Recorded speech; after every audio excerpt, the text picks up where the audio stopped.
Folding banquet tables are great to have around the house when you have extra people come over for dinner. But the problem is once they get beaten up like this, they're really not appropriate for family gatherings, but they're great to use in the workshop or in a garage as an extra folding workbench that you can store away when you don't need it.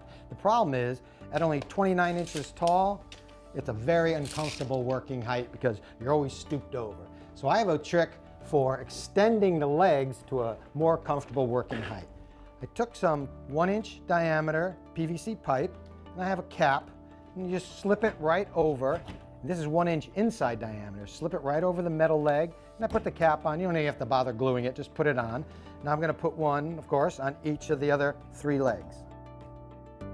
And now when I flip it up, you can see it's at a very comfortable working height of about 36 inches, which is the same as your kitchen countertops. That's the reason those are so comfortable to work at.